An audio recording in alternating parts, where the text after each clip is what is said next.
ጫሉ ዋሻ በጨለማ ውስጥ የተደበቀው የታሪክ መዝገብ። ክፍል 6 ከቅርስ ጥበቃ ወደ ዘላቂ የቱሪዝም ልማት፣ የማኅበረሰብ ተሳትፎና የኢኮኖሚ ዕድል። ቅርስ በጥበቃ ብቻ አይኖርም፤ በሕዝብ ተሳትፎ፣ በተገቢ አጠቃቀምና በዘላቂ ልማት ሲደገፍ ለትውልድ የሚተላለፍ ሀብት ይሆናል። ጫሉ ዋሻም የትናንት ታሪክ ብቻ ሳይሆን የዛሬ ድልና የነገ የልማት ምንጭ ነው። ጫሉ ዋሻ በታሪካዊ፣ በተፈጥሯዊና በባህላዊ እሴቱ የተለየ የቱሪዝም ሀብት ነው። ይህን ሀብት በተገቢው መንገድ ካለማነው የአካባቢውን ማኅበረሰብ በማሳተፍ የኢኮኖሚ እንቅስቃሴን ሊያሳድግ፣ የሥራ ዕድል ሊፈጥርና የደቡብ ወሎን የቱሪዝም መስህቦች በሀገርና በዓለም ደረጃ ሊያስተዋውቅ ይችላል።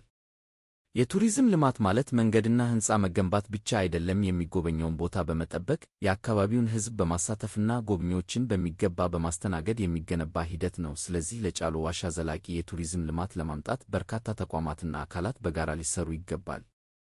የመጀመሪያው ተጠቃሚና ጠባቂ የሚሆነው የአካባቢው ማኅበረሰብ ነው። ሕዝቡ የዋሻውን ዋጋ እንዲያውቅ፣ እንዲጠብቀውና በቱሪዝም ሥራ እንዲሳተፍ በተለያዩ የግንዛቤ ማሳደጊያና የሥልጠና ፕሮግራሞች መደገፍ ያስፈልጋል።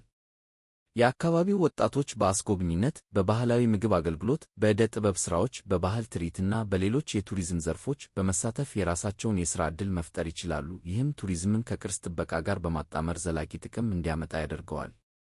በተጨማሪም ጫሉ ዋሻ ከአቅራቢያው የሚገኙ ሌሎች የቱሪዝም ሀብቶች ጋር በማስተሳሰር የተቀናጀ የጉብኝት መስመር ሊፈጠርለት ይችላል። የመሬት ገጽታው፣ ፏፏቴዎቹ፣ ታሪካዊ ቦታዎቹና ባህላዊ እሴቶቹ በአንድ ላይ ሲቀርቡ ለጎብኚዎች ልዩ ልምድ የሚሰጥ መዳረሻ ሊሆን ይችላል። ለዚህ ሁሉ ግን የመንግሥት ተቋማት፣ የግል ባለሀብቶች፣ የልማት አጋሮችና የምርምር ተቋማት የጋራ ትብብር ያስፈልጋል። በተለይም የመዳረሻ ልማት፣ የጎብኚ አገልግሎት፣ የቅርስ ጥበቃ፣ የማስተዋወቂያ ሥራና የሰው ኃይል ልማት ላይ ትኩረት መሰጠት አለበት። ጫሉ ዋሻ ለደቡብ ወሎ ብቻ የተሰጠ ሀብት አይደለም፤ ለመላው ኢትዮጵያ የሚኮራበት ተፈጥሯዊና ታሪካዊ ሀብት ነው። በጥበቃ፣ በጥናትና በተገቢ ልማት ከተደገፈ ይህ ዋሻ የአካባቢውን ሕዝብ ኑሮ የሚያሻሽል፣ የቱሪዝም ገቢን የሚያሳድግና የደቡብ ወሎን ስም በዓለም የሚያስተዋውቅ ታላቅ መዳረሻ ሊሆን ይችላል።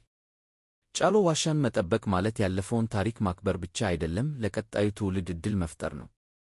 አዘጋጅ ደቡብ ወሎ ዞን ባህል ቱሪዝምና ስፖርት መምሪያ።